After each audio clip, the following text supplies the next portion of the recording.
आज जो आज़ाद कश्मीर में तहरीक-ए-एतमाद कामयाब हुई है, वहीं से मैं आगाज़ करता हूँ। आमिर डोगर साहब, इसमें पीपल्स पार्टी, PMLN ये ज़्यादा ज़ेर बहस हैं कि इलेक्शन लड़ना है। PMLN की अपनी हिकमत अमली बना रही है। पीपल्स पार्टी अपने तौर पर समझ रही है कि अगर हम 6 महीने में कुछ ऐसा कर जाएं कि हमें आइंदा हुकूमत बनाने में या वोट हासिल करने में आसानी रहेगी। PMLN समझती है कि हम हुकूमत पे होते हुए तो वोट नहीं ले सकते थे, हम अपोजिशन में जाकर वोट ले सकते हैं। लेकिन पाकिस्तान तहरीक इंसाफ क्या सोच रही है, वहां पर एग्जिस्ट भी कर रही है उस तरह से नहीं, क्योंकि जो पाकिस्तान तहरीक इंसाफ के उम्मीदवार थे वो तो कहीं किसी ने ग्रुप बना लिया, कोई किसी की हिमायत में चला गया, पहले एक वज़ीर आज़म की हिमायत में, फिर दूसरे वज़ीर आज़म की हिमायत में, आप चौथे वज़ीर आज़म के आए हैं। तो पाकिस्तान तहरीक इंसाफ आज़ाद कश्मीर में क्या सोच रही है? बिस्मिल्लाहिर्रहमानिर्रहीम। असदुल्ला खान साहब, बहुत शुक्रिया।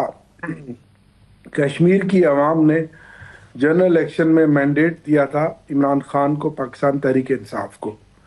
गिलगित बल्तिस्तान की आवाम ने मैंडेट दिया था वहाँ के जनरल इलेक्शन में इमरान खान को। जब 9 मई और उसके बाद जब रजीम चेंज हुई तो आपने देखा कि तवातर के साथ पहले गिलगित बल्तिस्तान के वज़ीर आला को 40 साल सजा दी गई और उसकी असेंबली के ऊपर सरशब खून मारकर उनके मेंबरान की वफादारियां तब्दील करके वहाँ हुकूमत अपनी मर्जी की बनाई गई। और इसी तरह आज़ाद कश्मीर के अंदर जो PTI के MLA बने थे उनकी वफादारियां तब्दील करके, और एक PTI से ही साहब जिनके खिलाफ अदम एतमाद मंजूर हुई है।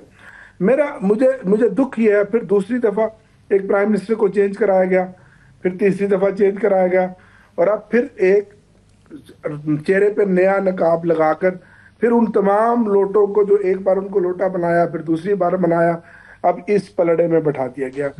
शर्म से डूब मरने का मकाम है इन पार्टियों के लिए। पीपल्स पार्टी जो अपने आप में सो कॉल्ड बहुत बड़ी जमहूरियत की चैंपियन बनती है, और PMLN जिन्होंने चार्टर ऑफ डेमोक्रेसी साइन किया था और उसके बाद ये तय किया था कि आप किसी के मैंडेट को इस तरह शब खून नहीं मारेंगे, जिसका जहां मैंडेट है उसको तस्लीम करेंगे।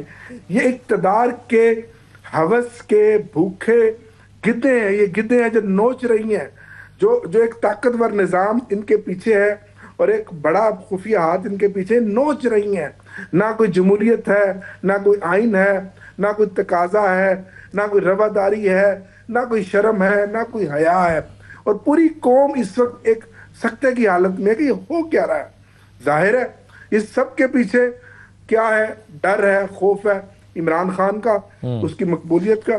तो जो चाहे भाई, जो मर्जी है करे, आप जंगल के बादशाह हैं। सही है, लेकिन सर आमिर डोगर साहब, आपने जो क्वालिफिकेशन बताई चौधरी अनवारुल हक साहब की कि उन्हें क्यों लाया गया, उनकी किससे रिश्तेदारी थी, और आपने कहा कि ये फार्मूला यहाँ पर चलता है, भाई थे नहीं, लेकिन अगर यही फार्मूला है और आप यही उनकी क्वालिफिकेशन या स्ट्रेंथ है, तो फिर उन्हें हटाया क्यों गया? फिर तो कोई उनके खिलाफ तहरीक-ए-एतमाद ला नहीं सकता था।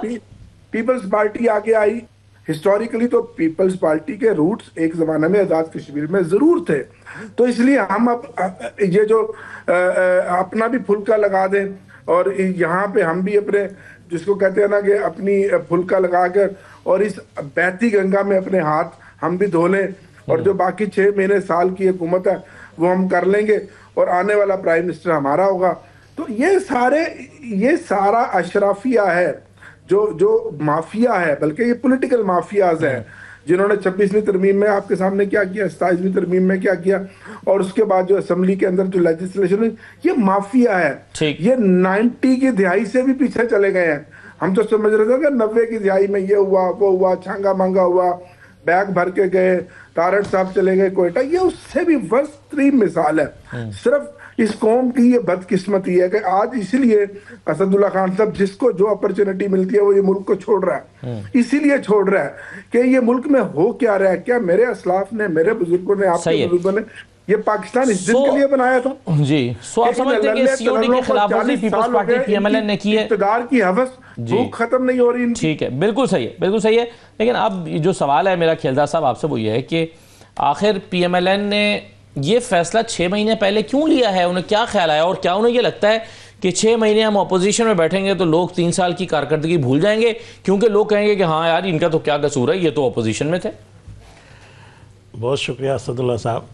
आमिर डोगर साहब मेरे भाई हैं, बड़ा इनसे प्यार का रिश्ता है, मगर अहमद डोगर साहब की जो आज की गुफ्तगू है, जिस करब से बोल रहे हैं या क्या सूरत हाल है, क्यों इस तरह की सख्त ज़बान और कर्ब से बोल रहे हैं और आप मुस्कुराए चले जा रहे हैं। अब मैं वही हैरान हूँ, क्योंकि अहमद डोगर साहब बड़े पीटीआई में जो चंद शाइस्ता लोग हैं इस पार्लियामेंट के अंदर भी बाहर भी इनकी जमात में, उनमें इसका शुमार होता है और बड़ा मेरे लिए बड़ा ऑनरेबल मतलब इनसे बड़ा प्यार का रिश्ता है। तो ये सख्त ज़बान मैंने आज पहली दफ़ा उनकी सुनी है। तो बहरहाल उनका मौक़िफ़ है, ज़ाहिर पार्टी को रिप्रेजेंट कर रहे हैं, उनकी लीडरशिप का रवैया यही रहा है, तो शायद उस रास्ते पे चल रहे हैं। देखिए बात यह है कि अहमद डोगर साहब ने कहा कि इनको हया शर्म नहीं है, किस तरह छांगा मांगा की सियासत हो रही है, किस तरह लोगों को वफ़ादारियाँ तब्दीली हो रही है। मैं उस पर भी आता हूँ। पहली बात यह है कि जो हुकूमत तब्दील हुई है ये दुनिया की डेमोक्रेसी में होती है। बरतानिया में 2-3 दफ़ा नो कॉन्फिडेंस मूव होता है। अब ये कश्मीर, आज़ाद कश्मीर के जो वहाँ के अरकान हैं या वहाँ की जमातें, उन्होंने ये फ़ैसला किया है, उनके हक़ में है, वो उनको समझ में आया कि हमें 6 महीने के लिए लिए, तो ये उनका हक़ है, जमहूरी हक़ है और जमहूरी प्रोसीजर से उसको हटाया गया है, कोई बंदूक के ज़ोर से नहीं उसको इक़्तिदार से निकाला। लेकिन क्या ये अच्छा, दूसरी बात यही जो एक जमात के पास 22 MLAs हों और रह जाए 2 या 3, तो इतने लोग टूट जाते हैं, कैसे टूट जाते हैं? मैं ये कहता हूं कि हमने सियासी गलतियां 90 की सियासत में हमने की, हमने एतराफ़ किया COD साइन करके। हाँ। फिर भी हमने गलतियां की 13-14 में भी, मगर हमने उससे सीखा है। अहमद डोगर साहब मुझे बताए, जब हमारे 64 अरकान थे सेनेट में, हाँ। हमारा कैंडिडेट था मीर हासिल बिजन, जो एक बड़ा उनका कद है, सियासी जमहूरी लीडर है, मतलब वो 15 बंदे कम हो जाते हैं, मतलब अच्छा फिर गिनती में दोबारा खड़े हो जाते हैं, वोट में वो कम हो जाते हैं। अच्छा, बलूचिस्तान में हमारी हुकूमत थी, रातों रात उनको गिरा दिया गया। इन्होंने गिराया ना, इमरान खान साहब ने, मैं नाम लेके बता रहा हूँ। तो ये जो हमने जिस सियासत में गलतियाँ की, हमने सीखा, हमने फिर उस सियासत को दफन किया आपने आके, तब ये सब हिलाल था। यही इस बंदे को जो आज वज़ीर आज़म जिसको हटाया गया आप। और दूसरी बात, ये मैंडेट की बात कर रहे हैं। पाकिस्तान की अवाम ने, सूबों की अवाम ने जिस तरह भी आपको मैंडेट दिया है, जब भी आपको मैंडेट दिया आप रिज़ाइन दे के लात मार के इक़्तिदार को, पार्लियामेंट को चले जाते हैं। क्या पाकिस्तान की अवाम ने इसलिए दिया कि आप हुकूमत बनाएं? 18 में आपने हुकूमत बनाई, फिर आपने अपने अरकान को इस्तीफ़ाएँ दिला दी, फिर आपने पंजाब में गवर्नमेंट, चलती हुई गवर्नमेंट अपनी गिरा दी। अभी भी पता नहीं कल आपको हुक्म आए कि भाई MNA सेनेटर सारे KP के हुकूमत इस्तीफ़ा दें, आप देकर चले। ये भी तो मैंडेट नहीं है ना, मैंडेट की तौहीन तो आप करें। तो ये बात ना करें, ना जमहूरियत की बात करें, ना आइन की बात करें, ना मैंडेट की बात करें। तो बता दें कि आपने इनके 20-22 लोगों को कैसे कन्विंस किया कि वो अपने वज़ीर आज़म के खिलाफ चले जाएं और फिर ये हमने तो कुछ नहीं किया है। किसने किया? हमने कुछ नहीं किया। किसने किया? हमसे पीपल्स पार्टी ने सपोर्ट मांगी थी। हाँ। कि हम हुकूमत बनाना चाहते हैं, हमारे पास चल के आए थे, हमने कहा ठीक है। वो इसलिए हमने किया है कि हमारी हुकूमत जो है PDM के दौर में भी हम इकट्ठे थे, इस हुकूमत को भी उनकी सपोर्ट है। आपको ये क्या सूझी कि 6 महीने पहले इनके खिलाफ अदम एतमाद लाएं, इनको चलने देते 6 महीने और, जहाँ 3 साल हो गए, इसकी क्या वजह बनी? इनकी परफॉर्मेंस अच्छी नहीं थी, क्या प्रॉब्लम? नहीं, पीपल्स पार्टी ने बेहतर समझा है कि वो पीपल्स पार्टी का फैसला है, उनकी जमात का फैसला है। ये पीपल्स पार्टी के दोस्त बता सकते हैं कि हम अगर इक़्तिदार में लेना चाहते थे, हम उसको अगर अच्छा समझते, हम उसका हिस्सा होते, हम कल अपोजिशन में होंगे। हम उस हुकूमत, हम इनके गिराने में इसलिए साथ हैं कि वो हमारे साथ खड़े हैं, वफाक में खड़े हैं, सूबों में, बलूचिस्तान में हमारे साथ इत्तेहाद। तो आपको चौधरी अनवार से कोई प्रॉब्लम नहीं था, आपने सिर्फ पीपल्स पार्टी का साथ देने। मैं कहता हूँ मेरी बात ही नहीं है ये बात, जो वहाँ के अरकान है, हमारी जमात है, वहाँ पे भी हमारा एक चैप्टर पार्टी का अलग है। उन लोगों ने फैसला किया है, लीडरशिप ने मिलकर उनके कहने पे। तो जो कल अरकान है, इधर भी कोई फैसला करते हैं तो उसको कोई रोक सकता है क्या?